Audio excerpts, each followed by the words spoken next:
Muito bem, então, sejamos bem-vindos. Estamos começando mais uma reunião pública das nossas tardes e noites de domingo.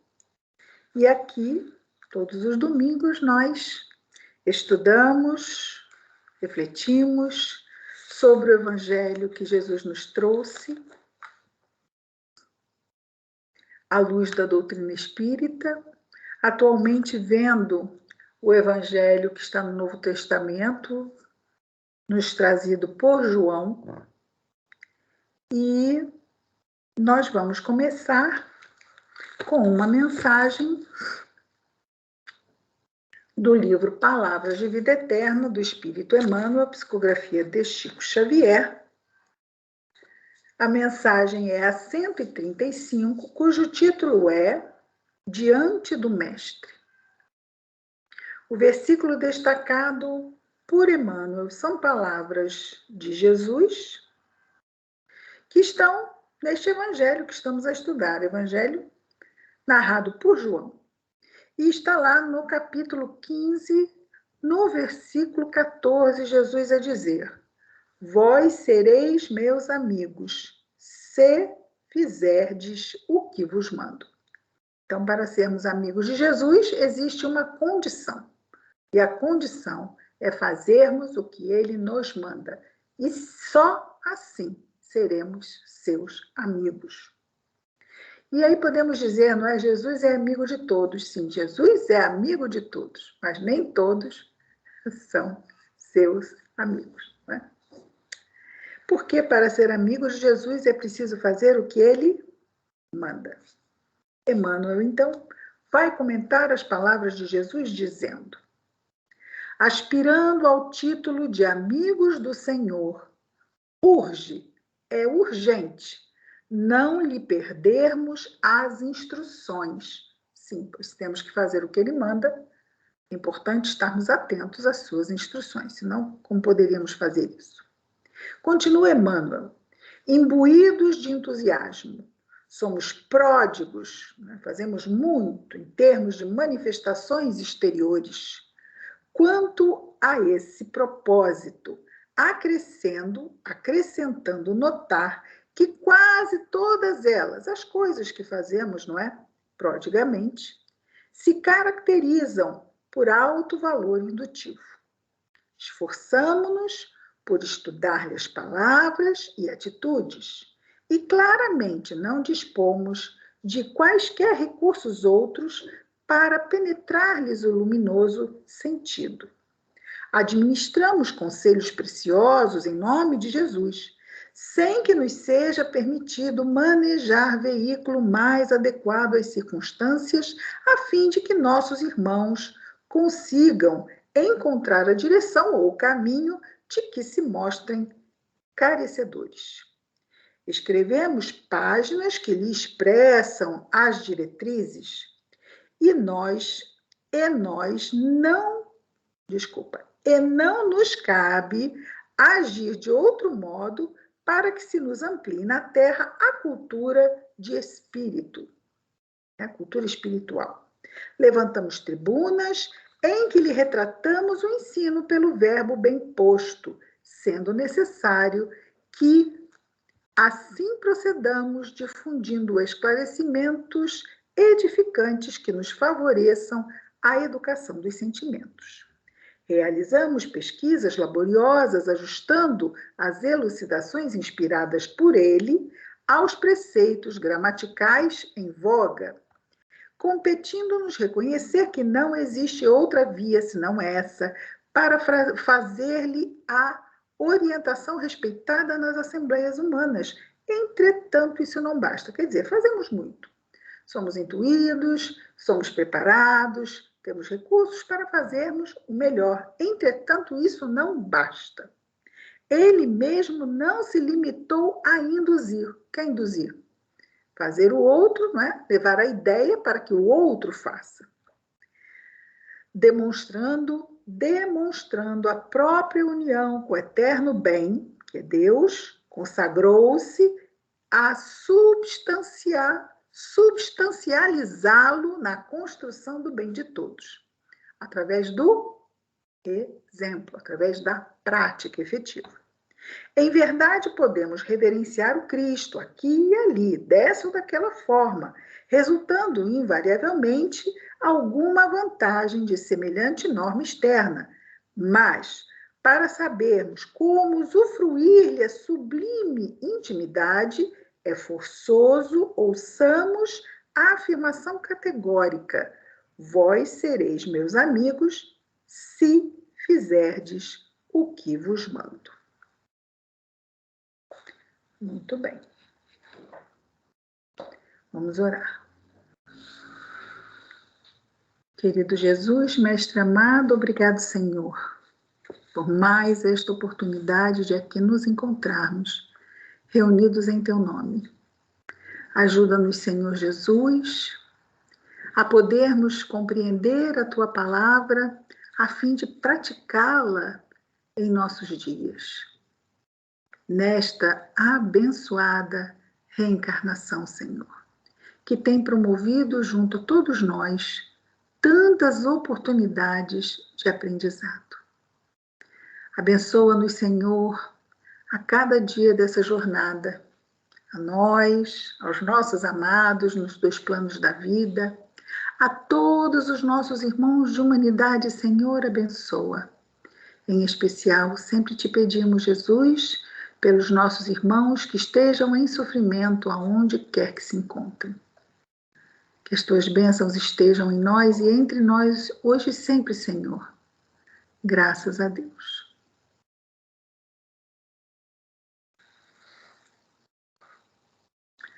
Vejamos então o nosso capítulo de hoje. Nós que já começamos, estamos hoje com a ilustre presença da Roberta. Olá, Roberta. Seja bem-vinda. Cecília também está ali, mas está ali apenas na escuta. Nós temos... Olá, Cecília. Então é isso. Estamos no nosso capítulo 8 e vamos hoje para o versículo de número 12. A nossa eminente Icleia. Olá, Icleia, boa tarde.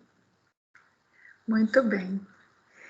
Nós estamos no versículo 12. Vimos já o início do capítulo 8. Aqui. Vimos o início do capítulo 8 na semana passada, a passagem da mulher adúltera. Antes de entrarmos no versículo 12, o testemunho de Jesus, gostaríamos de voltar só para fazer uma observação quanto à passagem da mulher adúltera. Quando chega ao final, em que aqueles homens que queriam apedrejar a mulher adúltera, na verdade, eles queriam mesmo era apedrejar Jesus, né? Ali estava para tentar pegá-lo. Mas, por fim, em seu brilhantismo de inteligência pura, os desarmou literalmente, eles foram embora e Jesus, então, volta-se à mulher e diz assim: mulher, onde estão? Ninguém te condenou? Disse ela: ninguém, Senhor. Jesus disse: nem eu te condeno. Ele não disse: eu te perdoo. Ele disse que não condenava e não que perdoava. Isso é bastante interessante, não é? Não condenar é uma coisa, perdoar é outra coisa. E por que Jesus não diz: eu perdoo o teu pecado? Porque ele não poderia fazer isso, não é?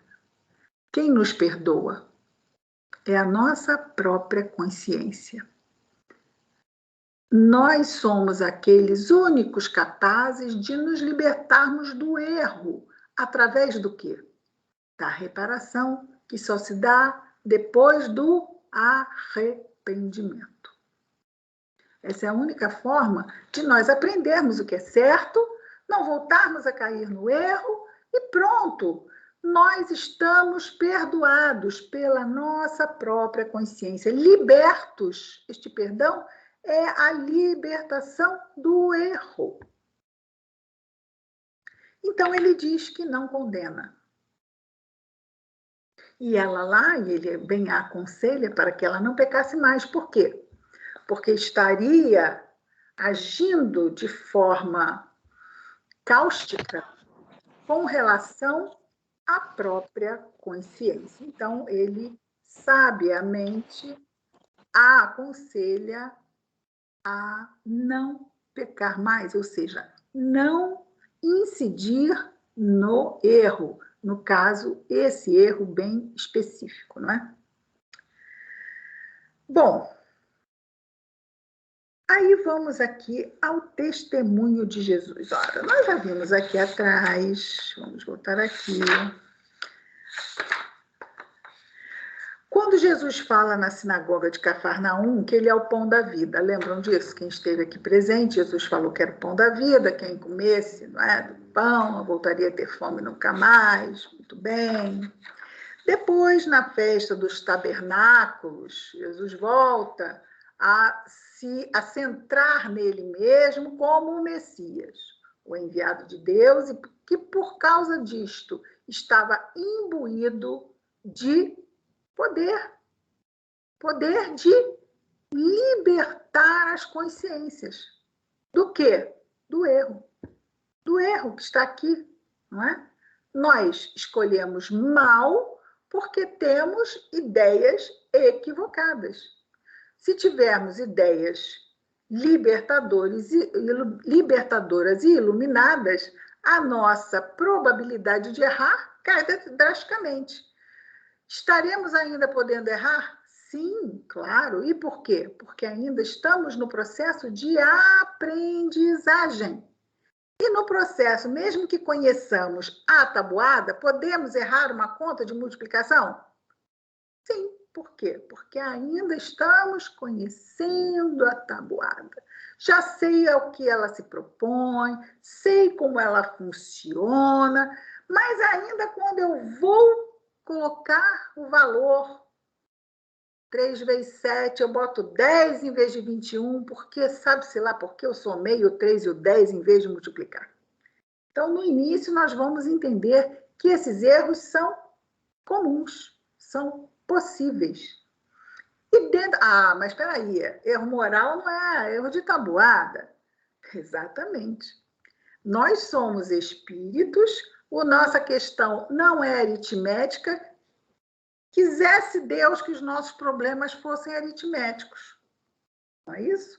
Os grandes cientistas seriam espíritos puros, fazendo enchendo os quadros com aquelas fórmulas que a gente olha e fala assim, oi? Não, aqui está o início da vida do universo, naquela tracinho, ponto, raiz, quadrada, né? Seriam espíritos puros. Mas não está aí, não é? Não está no intelecto apenas. Também há esse fator moral. E é muito mais fácil progredir intelectualmente do que moralmente. Temos que abrir mão de escolhas que por séculos nos foram muito gratas. Alguém me pisou no pé. Cadê o pé que me pisou? Arranquei. É justo. Me pisou, me machucou. Por quanto tempo nós defendemos a justiça do olho por olho, dente por dente? Nem lembramos mais, porque, olha, ficou na poeira do tempo. Mas por muito tempo nós investimos nisto.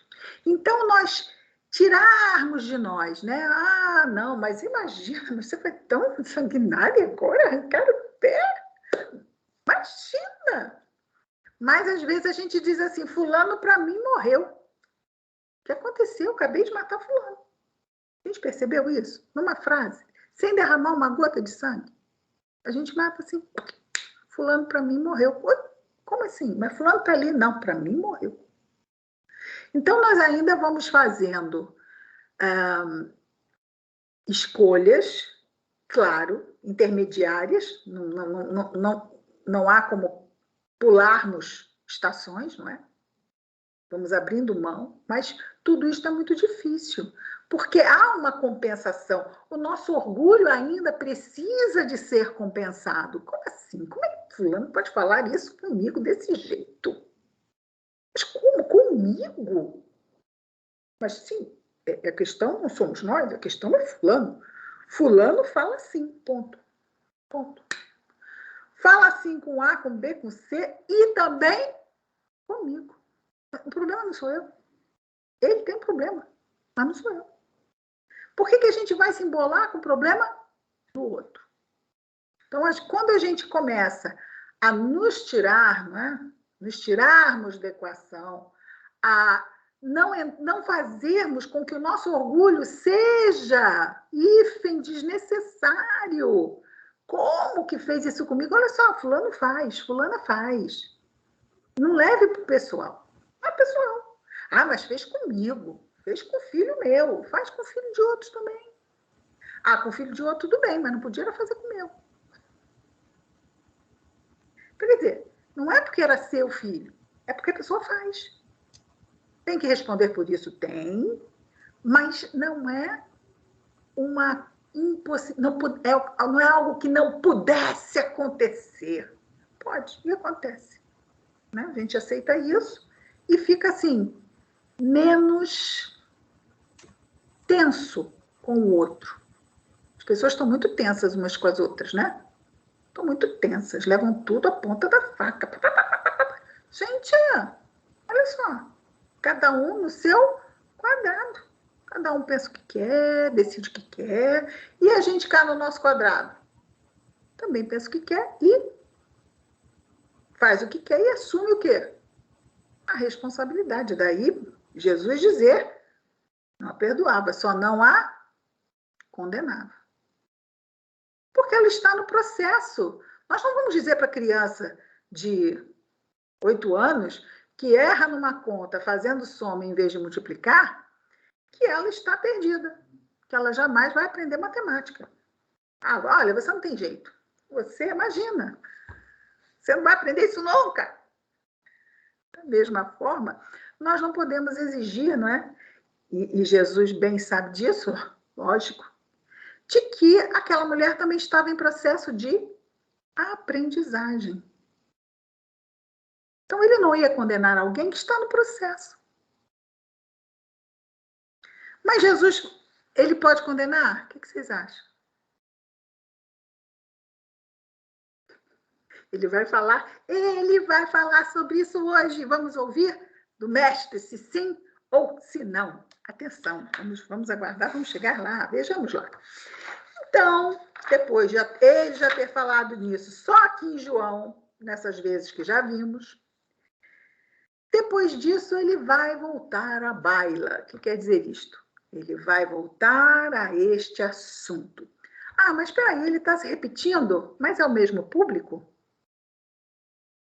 Primeiro ele falou na sinagoga de Cafarnaum, lá no norte.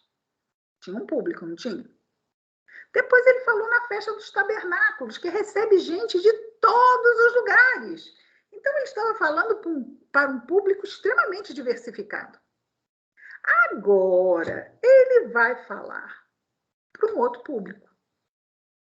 Podia até ser que tivessem, pelo menos os discípulos, os apóstolos estavam lá assistindo, mas os públicos eram diferentes. E aí, quando João, que estava lá em todos esses momentos, né? Assistiu 1, 2, 3, assistiu. E João vai e registra. Ele podia pensar assim, não vou botar de novo, né? Falou disso, vou ficar repetindo assunto. Mas se Jesus colocou esse tema, e não é um tema fácil, nós vemos que Jesus consegue, com brilhantismo, dar nó em pingo d'água. Deixa todo mundo a ver navios. Fica todo mundo assim, mas o que ele disse? Vocês entenderam o que ele falou? E, de novo, nós vamos entrar na mesma situação. Por quê? Porque ele está falando a espíritos materializados de coisas espirituais. Então, é muito simples não ser bem interpretado. Mas ele fica incomodado com isso? Não, porque 2000 anos depois a gente está aqui vendo a mesma coisa. Ou seja, não tem pressa não. Ele não mandou ninguém escrever, mas ele podia ter virado para João. João, eu vou falar, anota aí, por favor. Depois publica. Né? Vejamos lá. Então, novamente, Jesus lhes falou dizendo: eu sou a luz do mundo.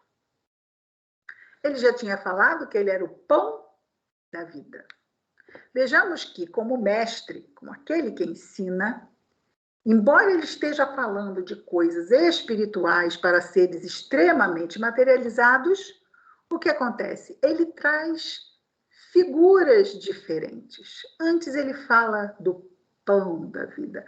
Agora ele fala da luz do mundo. Ora, se ele é a luz do mundo, sem ele, como está o mundo? Iluminado? Ele é a luz do mundo. Se ele não está, o mundo está em trevas. Sendo que não é ele pessoa, mas é ele fundido na sua mensagem, que são as leis de Deus. Por quê? Porque ele e o Pai são um. E isso é importante para a gente ouvir o que ele vai dizer, né? Mais uma vez, de que ele está com o Pai, que o Pai o testemunha, que o Pai delegou a ele, que tudo que ele faz é sancionado pelo Pai, que tudo que ele faz ele ouviu do Pai. Isso para termos uma ideia materializada, porque nós sabemos que tudo que ele traz está nele, no seu progresso espiritual, no seu trabalho evolutivo. Então, quando vamos evoluindo, vamos incorporando virtudes. As virtudes condizem com a lei de Deus. Então, ele diz: tudo que eu digo, ouvi do Pai. Olha, na medida em que ele assimila, nós vamos trazendo Deus à nossa plena consciência. Porque as leis de Deus não estão em nós, na nossa consciência, só que estão na nossa consciência o quê? Profunda. Então, o que nós vamos fazendo é um despertamento disto para a nossa consciência plena.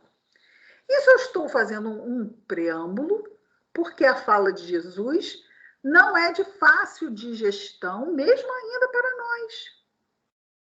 Então, vamos como sempre, vamos com calma.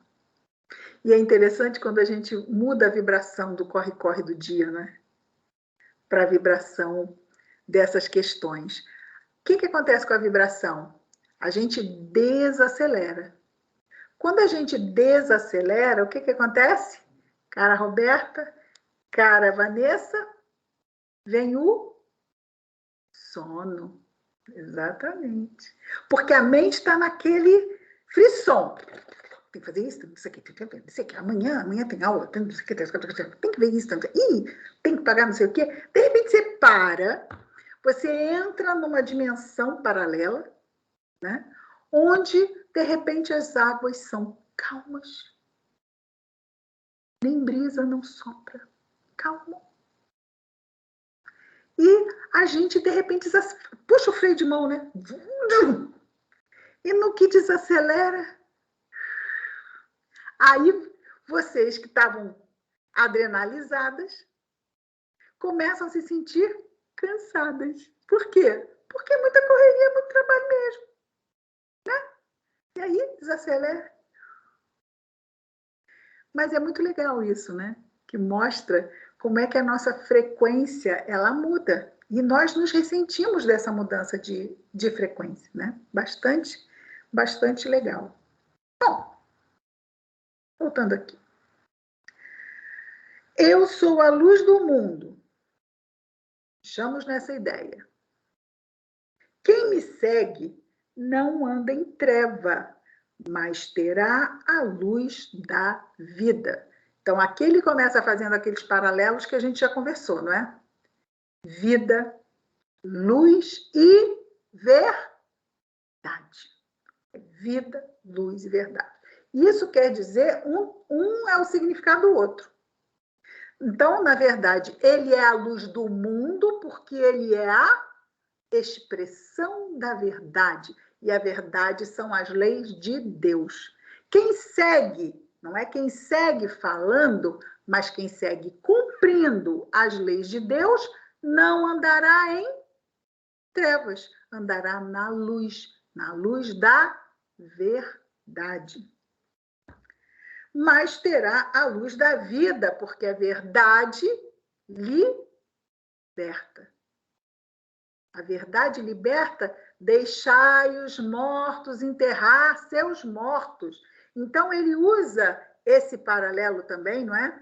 De morte e vida, dos que estão ainda imersos na materialidade e aqueles que já despertaram para a espiritualidade. Disseram-lhe então os fariseus. Então vejamos, ele está falando com todo mundo, com o povo, certo? Mas lá no meio do povo estão sempre quem? Os fariseus, prontos para fazer aquela perguntinha marota. Tu testemunhas a respeito de ti mesmo. O teu testemunho não é verdadeiro. Por quê? Como é que eu vou testemunhar a respeito de mim mesmo? Vou dizer assim, gente, olha só, eu sou uma pessoa muito boa, honesta. Estou testemunhando de mim. Mas, olha, eu estou um pouco, vamos dizer assim, comprometido, porque, afinal, né, será que eu tenho algum interesse de estar falando o que eu estou falando?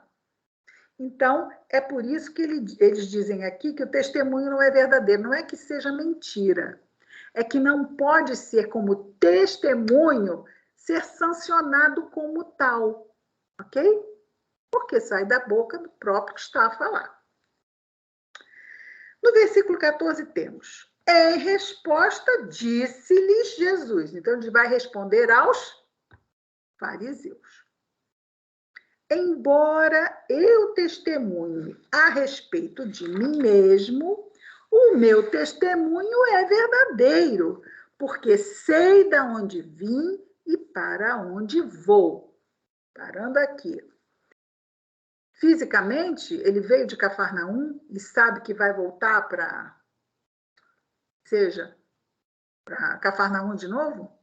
Não, não é um lugar físico, é um lugar espiritual. Ele sabe que veio das esferas celestes e sabe que depois de sair dali vai voltar para as esferas celestes. Mas as pessoas que estão ali não sabem para onde vão e nem de onde vieram, espiritualmente. Vós, porém, não sabeis de onde venho nem para onde vou. Vós julgais segundo a carne. Eu não julgo ninguém. Então, olha que interessante. Ele está dizendo aqui que não julga ninguém.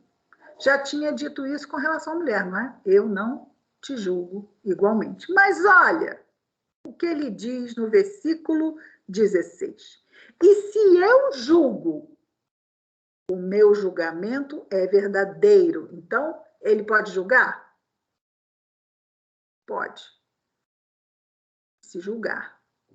Porque se ele diz, e se eu julgo, é porque ele pode julgar. Ele pode decidir não querer fazer, mas ele tem essa condição. E se eu julgo, o meu julgamento é verdadeiro. Por quê? Porque não estou sozinho, mas eu e o Pai que me enviou. Então, ele nunca está separado. É realmente como se fosse um. Ele não faz nada da cachola dele. Ou seja, ele não faz nada que vá contra as leis de Deus. Ele sempre age de acordo com as leis de Deus. Versículo 17. Está escrito também em vossa lei, veja bem, não é a lei que ele defende as leis de Deus, mas ele conhece muito bem a Torá de capa a capa. Mas está escrito também em vossa lei que o testemunho de 2 homens é verdadeiro. Então, eu testemunho de mim, então vai lá a Icleia e testemunha de mim também. E se combinar, é verdade, certo? Eu sou aquele que testemunha a respeito de mim mesmo, como também o Pai que me enviou testemunha a respeito de mim. Não ajudou muito para aquelas pessoas, ajudou? Cadê Deus que te enviou para testemunhar? A gente quer que testemunhe. Fala! Tá, você falou. Tá, cadê o Pai que você falou que vai testemunhar com você? E aí, exatamente é isso que eles vão falar. Diziam-lhe, então, onde está teu pai? Parece que são aquelas perguntas provocativas, porque eles sabem, mas eles querem configurar a heresia. Então, eles vão dando corda. E Jesus sabe disso? Claro que sabe. Mas ele não arreda. Ele vai lá e testemunha a verdade. Doa quem doer, mesmo que depois fosse nele mesmo, se bem é tal coisa. A infelicidade das escolhas não está sobre aquele que sofre a infelicidade das escolhas, mas aquele que faz as escolhas infelizes, não é? Que toma realmente essas decisões. Onde está teu pai? Respondeu Jesus. Não conheceis nem a mim, nem ao meu pai. Se conhecesseis a mim, também conheceríeis ao meu pai. Bom, então ele testemunhou dele e disse que o pai estava com ele. Se todos conhecessem o pai, e a ele não iam discutir nada, mas estavam colocando o fato de ele ser o Messias em dúvida, ou mais do que dúvida, em descrédito. Olha, não adianta. Para nós, você não é o Messias. Para com isso. Isso vai te levar a um mau fim. Mas ele não parava. Ele continuava dizendo a mesma coisa. Se conhecesseis a mim, também conhecerias ao meu Pai. Ou seja, se reconhecessem que ele é o Messias, saberiam e reconheceriam sim. O Messias já diz o que é o Messias. É o ungido, o escolhido, o enviado de Deus. Então, tudo está no fato de que até ainda hoje, Jesus não é reconhecido entre os judeus, entre os hebreus, como o Messias. Versículo 20. Ele falou estas palavras no lugar do gasofilácio, enquanto ensinava no templo. Então, onde ficava o gasofilácio? O que é o gasofilácio? É aquele receptáculo das moedas, das doações em moeda. O gasofilácio era um receptáculo de metal, propositalmente a fim de que o barulho das moedas fizesse estardalhaço, né? Então, quem botava muitas moedas ficava o quê? Bem na fita. Todo mundo ouvia que fulano tinha botado uma montão de moeda, porque o gasofilácio denunciava. Se chegava lá e botava alguém uma moeda, já caía na desgraça, porque estava todo mundo sabendo que fulano botou uma moeda, porque o gasofilácio denunciava também isso. Então, estava Jesus a pregar ali no gasofilácio, enquanto ensinava no templo, e ninguém o prendeu. Por quê? Porque ainda não havia chegado a sua hora. Já falamos sobre isso, né? A sua hora é a hora em que ele ia se deixar ser preso. Como foi preso numa situação extremamente inusitada, né? Num lugar escuro, à noite, onde facilmente ele poderia tentar se esconder. À luz do dia, ninguém o pegava. Foram pegá-lo à noite, num lugar cheio de árvore, ali o pegaram. Por quê? Porque era ali que era para ele ser pego. Versículo 21. Assim disse-lhes novamente Jesus a eles: Eu vou e me buscareis, mas morrereis em vosso pecado. Para onde vou, vós não podereis ir. Por que eles vão morrer no pecado deles? porque são ainda imperfeitos. E porque são imperfeitos, não poderão ir para onde Jesus vai, porque Jesus vai para a morada dos espíritos perfeitos. Por isso é que buscarão a ele, mas não o encontrarão, porque não estarão na mesma vibração.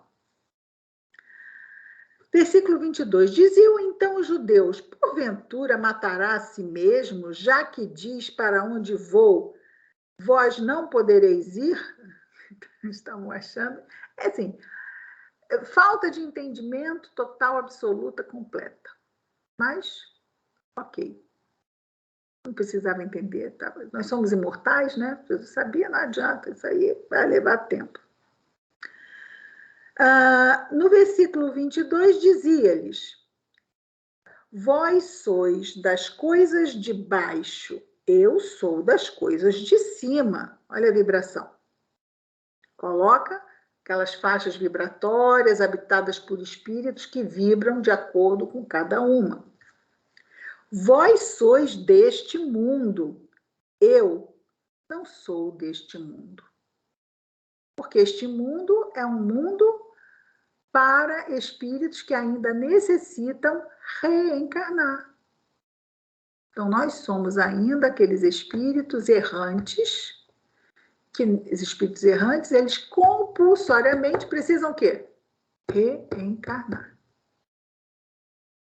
Desse modo, eu vos disse que morrereis em vossos pecados, pois se não crerdes que eu sou, morrereis em vossos pecados. Porque se acreditássemos em Jesus, mudaríamos as nossas escolhas. E nós pensamos, é claro, eu busco fazer o que Jesus ensinou. Sim, nós buscamos, mas já fazemos 100% o que ele ensinou? Como podemos saber isso? Que estamos aqui, só por isso. Estamos aqui? A gente olha e fala assim, estou na Terra, gente? Então ainda não. Não foi dessa vez. Estamos melhores? Estamos melhores. Mas fazer o que Jesus falou, assim, ipsilítere, ainda não, Senhor. Desse modo eu vos disse que morrereis em vossos pecados, nos erros, na imperfeição ainda. Pois se não credes que eu sou, morrereis em vossos pecados. Diziam-lhe então, olha só que coisa cansativa. Vamos voltar ao início da fila. Quem és tu? Perguntam a Jesus. Diz lá, diz lá. Disse-lhe Jesus: o que vos falo também desde o princípio. Muitas coisas tenho para falar e julgar a vosso respeito. Mas o que me enviou é verdadeiro, e eu falo ao mundo essas coisas que ouvi dele. Não entenderam? Aí já é João, né? Então, até aqui, no 26, são palavras de Jesus. Muitas coisas tenho para falar e julgar a vosso respeito. Mas o que me enviou é verdadeiro e eu falo ao mundo essas coisas que ouvi dele. E ele tem a julgar por quê? Porque as pessoas não estão a fazer o que ouvem dele. Então, ele pode julgar o que é certo e o que é errado, porque tudo que ele faz é certo. Então, ele pode ser o fiel de uma balança moral. Porque ele não... Quando nós, às vezes, podemos entrar numa conversa, e aí a pessoa diz assim, mas quem você pensa que é para falar assim comigo? Até parece que você é certinha, né? No caso de Jesus, ninguém poderia falar isso com ele, né? Senhor Jesus, quem que você pensa que é? Chegando agora, sentando na janelinha? Não, Jesus é o condutor do bonde. Então, ele não está chegando agora. A partida do bonde lá da estação já foi com ele. Quem às vezes está chegando agora e sentando na janelinha? Somos nós, né? Bom, voltando aqui. Versículo 29. E aquele, então ele está dizendo que ele fala as coisas como o Pai ensinou a ele. E aquele que me enviou, o Pai, está comigo. Não me deixou sozinho, porque eu sempre faço para ele as coisas agradáveis. Que são o quê as coisas agradáveis? São a sua vontade, a vontade de Deus. Então, ele sempre cumpre a vontade de Deus. Ele é agradável a Deus. Bacana isso, não é? Imagina você chegar e falar assim, não, eu sou uma pessoa agradável a Deus. Que tal, Ana Vanessa? Já disse isso para você? Que eu sou agradável a Deus? Não, porque eu estaria o quê? Mentindo. Deus me engole, me tolera, mas ainda não sou agradável a Ele, entendeu? Bom, ao falar essas coisas, muitos creram nele. E é interessante essa história de crer, né? Porque ora a gente crê, ora a gente descrê. A crença é uma coisa que pode, nossa, que coisa fantástica. Estou realmente, olha, estou afinada com aquela pessoa ali. Acredito em tudo. Mas, de repente, chega e fala assim, você ouviu aquela pessoa? Não, tem um discurso extremamente vazado, não sei o que. Aí você fala assim, gente, então não era aquilo tudo que eu pensava. Acabou, crise por água abaixo. Então, crer, nós podemos descrer. Crer, descrer.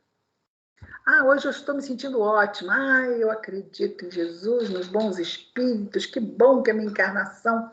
No dia que eu estou virada, Deus, olha, acho que não existe não. Isso aí não é possível. Olha só o que está acontecendo. Isso aqui não entrega nada.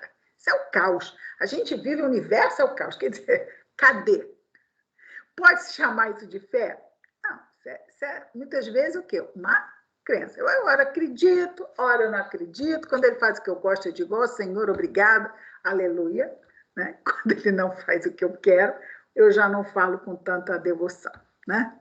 Pode acontecer isso. Não conosco, pessoas que conhecemos, mas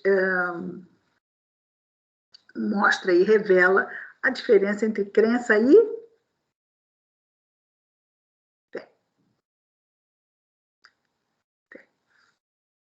Quando a gente tem fé, a gente não acredita. A gente sabe. Você acredita mesmo nessa coisa de mundo espiritual, reencarnação, que você vai para algum lugar? Eu não acredito nisso. Já aconteceu, a pessoa fica assim, você é espírita, né? Se a gente dá um segundo só de expectativa, né? Assim, eu não acredito nisso. Eu sei isso. Então, quando você sabe, é alguma coisa que está assimilada dentro de você. O que não quer dizer que, mesmo a gente sabendo isso, a gente não possa ter medo. Não é que a gente tenha medo de não ter nada do lado de lá. A gente tem medo de sofrer. A gente tem medo de desapegar de quem fica aqui. Não é? Então, é o medo do desconhecido. Não é o medo do que, então eu vou chegar do lado de lá, não tem nada. É tudo breu. Não, pior, eu vou virar poeirinha de estrela. Né? Tem no Netflix ou HBO, não sei. O nome do filme é Clara. Por acaso, hoje, eu assisti e descobri assistindo que eu já tinha assistido. Mas, gente, assistam esse filme. O nome do filme é Clara. É o nome da personagem. Que vai ajudar um cientista a descobrir um planeta habitado. Ela não é cientista. Depois vocês vão descobrir o que ela tem. E o final, e ele era totalmente materialista. Então não havia nada, depois da morte é o nada, e é isso. E aí no final vocês vão ver o que acontece, né? E é emocionante. Olha, gente, eu chego a soluçar, porque é emocionante. O nome do filme é Clara, ok? Na resenha vem falando que é um cientista e a moça que ajuda ele a achar um planeta aí. Depois, se vocês quiserem, vocês comentam comigo semana que vem, depois da reunião, porque eu não quero dar spoiler, mas vocês sabem que eu coço, né? Spoiler é comigo, mas hoje até que eu fui muito comportada. Muito bem. Versículo 30. Estamos dizendo que Jesus fazia e diz, né, que faz coisas agradáveis ao Pai. No versículo 30, ao falar estas coisas, muito creram nele, nós vimos isso também. Muito bem, aí terminamos aqui esta passagem, vamos a outra. Jesus e Abraão. Vamos dizer, a passagem é outra, mas o disse-me disse continua, certo? Só que agora vai entrar em campo Abraão. Abraão é o pai do povo hebreu, ok? Altamente venerado, respeitado como o pai da nação. Veja bem, então nós temos 3 pais, né? Nós temos o pai biológico, temos o pai Abraão, mas Jesus traz um outro pai, que é Deus. Os 2 primeiros pais, o pai carnal e o pai Abraão, nós podemos escrever com P minúsculo. O Deus Pai é com Deus,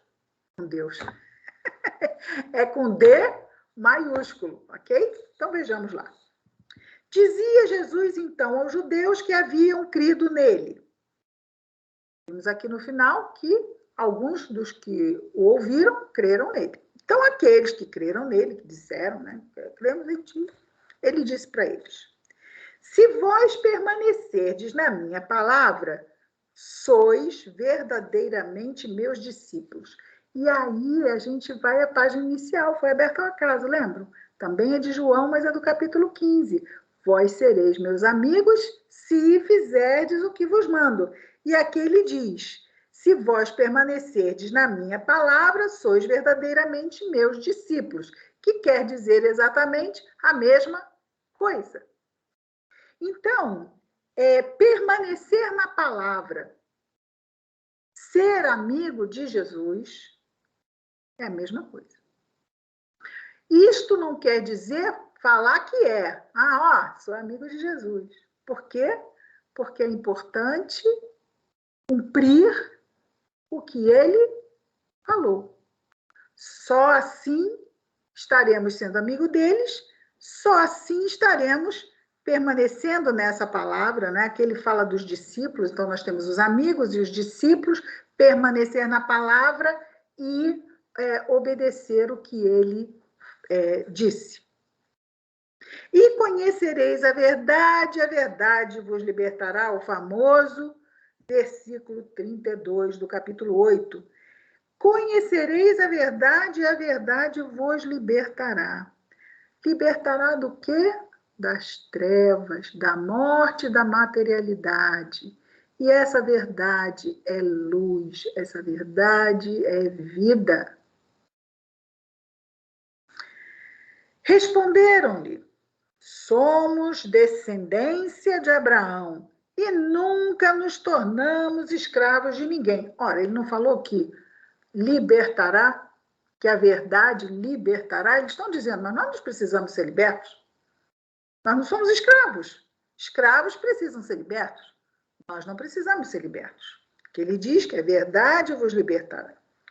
Eles arrogaram, né? A descendência de Abraão, são filhos de Abraão, nunca nos tornamos escravos de ninguém, como tu dizes que sereis livres. Respondeu-lhes Jesus: em verdade vos digo que todo aquele que pratica o pecado, ou seja, que erra e usa mal o livre-arbítrio, é escravo do pecado, é escravo do erro. Então fica naquele círculo vicioso do erro. O que vem depois do erro? Sim, o arrependimento e a reparação nos tira do looping.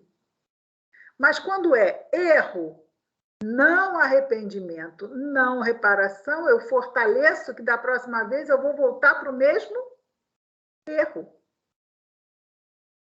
Tem pessoas que dizem assim, erro, dizem assim, ai, puxa, foi mal, não quero fazer mais, mas se arrependem e aí trabalham até para corrigir, mas voltam a errar na mesma coisa. Isso pode acontecer no início, certo? Estamos naquele processo de aprendizagem, mas tem muitas pessoas que caem no vício do eu errei sim, me arrependo, vou melhorar. E não melhora. E erra na mesma coisa e diz que se arrepende. Então, o que nós vemos ali? Que ela está enganando a si mesma. Ela já sabe que está errada, mas ela não quer mudar. Então, ela se diz arrependida quando não está e diz que quer mudar quando ainda não quer. Por quê? Porque ela sabe que é errado. E é muito difícil a gente ver o erro, saber que está errado e dizer assim, não, mas eu vou fazer porque eu quero. Não é difícil fazer isso? E a gente vai dizer assim, muitas vezes a gente escuta isso, né? É mais forte do que eu. Eu não quero. Mas quando eu vejo, eu fiz como se fosse entidade que incorpora. Mas peraí, toda hora é isso? Porque isso pode acontecer eventualmente. Nós podemos estar num momento de estresse extremo e escapou. Mas tem pessoas que ficam na looping de que parece que vão mudar, mas não muda. E isso acontece muito em relacionamentos, onde a pessoa sequer percebe que realmente está errada. Quem percebe é o outro. Você está errado, está errado. Não pode continuar fazendo isso. E a pessoa diz o quê? Realmente me desculpa. Eu estou errada. Ou eu estou errada. Olha, não vou fazer mais. E a pessoa fala assim, yes! Finalmente, reconhecer o erro vai mudar. Daqui a um tempo, melhor, hein? No iniciozinho, papapá. Daqui a um tempinho, eu costumo dizer que são 2 meses. Bateu o prazo de validade, 2 meses, começa de novo a entrar na casa torta. E aí começam as cobranças, tipo assim, mas você disse que ia mudar. Isso pode levar anos nessa conversa. Porque aí a pessoa, né, se arrepende. E diz de novo que vai o quê? Que vai mudar. E lá no inconsciente, que seja, está pensando assim, ganhei mais 2 meses de alforria. Porque durante 2 meses a pessoa vai ficar ali, esperando mudar. Até bater o martelo de novo, que não é que a criatura não mudou. Mas ninguém muda por ninguém. A pessoa só muda quando quer. E por que isso acontece? Porque é difícil a beça mudar. Tem que haver muita vontade para mudar. E não vai ser a vontade do outro suficiente para virar esse volante. A gente vai ter que imprimir muita vontade, muita determinação, muita dedicação, muita paciência, até mesmo com a nossa incipiência, diante da mudança que a gente quer realizar. Porque às vezes a gente é o quê? Como é que eu vou dizer assim? A gente faz muito bem o erro. A gente já erra com maestria. A gente já erra com maestria, porque está tanto tempo errando desse jeito, né? Que, poxa vida, a gente erra com maestria já. Eu tenho que abrir mão disso. Eu falo, todo mundo acredita no que eu falo. Agora eu não posso mais falar essas coisas. Não posso comprar ninguém com a minha conversa fiada. Né? Vou ter que abrir mão disso. Eu tinha tantas facilidades. Às vezes é difícil, né? A pessoa tem que se compenetrar que aquilo traz uma facilidade, mas também traz o quê de volta? Uma lei, né? Um retorno na lei de causa e efeito. Aquilo vai trazer uma resposta que não é legal. Por quê? Porque usar de lábia para tirar proveito, que muitas vezes é o prejuízo do outro, isso na lei não cai bem. Então, a pessoa acha que está na boa e tal. Por isso que a gente, às vezes, tem que cair para chegar e dizer assim, chega, não é legal, ok, entendi, não é legal.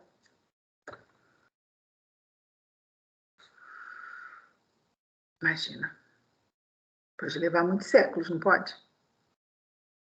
Pode. Às vezes a gente pensa assim, puxa, fulana chegou, reconheceu que errou. Nossa, eu queria ser como fulano e fulano. Reconheceu o erro e não é que mudou mesmo, assim, de primeira. Assim, gente, que pessoa forte. Aí a gente pensa, quanto tempo está caindo, né? Até que chegou uma hora que fala assim, opa, conheço essa casca de banana, reconheço. Está lá minhas digitais de séculos na casca de banana. Não vou mais pisar nela, não. Aí a gente reconhece a situação e... Uma vez uma pessoa conhecida me disse assim, já até contei isso aqui, né? Essa pessoa tem ojeriza a cigarro, ojeriza. Se pegar alguém fumando perto dessa pessoa, ela faz cara emburrada, ela chega a ser grosseira. Se tiver que falar assim, tossir na cara da pessoa, ela tosse. Bom, isso antes da pandemia, que agora a gente não pode nem espirrar em público, dirá tossir. Tossir, então, é heresia, é quase na fogueira. Mas aí, então ela tossia, né, na frente da pessoa, para a pessoa perceber o grau de inconveniente daquela coisa pestilenta. Aí, uma vez, eu comentando com essa pessoa, eu disse assim, puxa, mas você não gosta mesmo de cigarro, né? E ela respondeu assim, ao contrário, adoro. Nunca fumou. Adoro. Tenho muita vontade de fumar. Assim, ideia, né? Mas como é que eu vou dizer assim? Eu tenho ojeriza ao mesmo tempo. Então, a ojeriza é maior do que o desejo. Para chegar nesse momento, o cigarro já deve ter feito um belo estrago no passado da pessoa, né? Para deixar essa marca de ela não lembrar e mesmo assim sentir o desejo e o não do desejo, eu acho muito incrível isso. Gente, peraí, se eu não tiver aqui. 2 minutos, é isso mesmo? Gente do céu, que é isso? Então, peraí, onde nós estamos? Acabamos, né? Acabamos aqui? Não entramos no outro dia. Já entramos, não entramos? Mas vamos parar por aqui. Jesus e Abraão. Então, paramos aqui. Conhecereis a verdade vos libertará. É justo que paremos em João 8,32. Vamos parar aqui.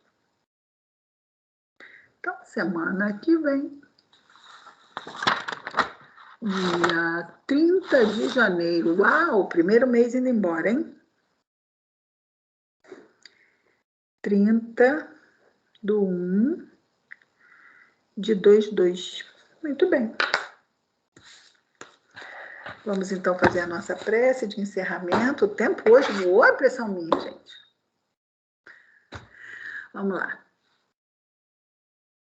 Querido Jesus, obrigado, Senhor, pela Tua presença em nossas vidas.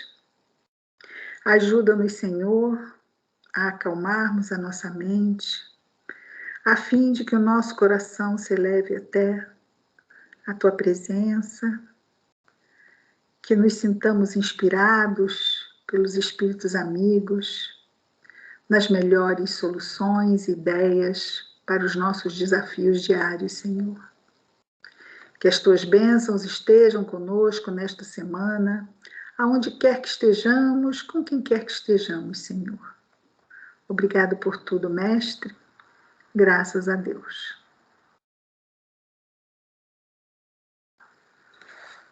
Vou encerrar aqui.